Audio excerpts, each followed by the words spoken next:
Again, people don't always know if they have an STI until they get tested, right? So the only way to know if you were infected with an STI is to get tested. The other thing to be aware of is that we often spend a whole bunch of time being worried about things that are not considered very risky in the way of STI transmission. So I'll get a lot of questions on things like, the safety of using public toilet seats, for example, or, people being convinced that they can catch herpes, as one example, through the use of a thigh press machine at the gym.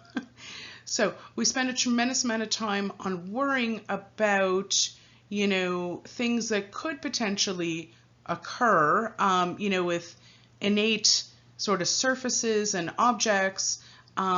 But the reality is that these infections are going from person to person, not because of toilet seats and not because of gym equipment or, other things that people have convinced themselves about over the years, but because of the behaviors that we allow for.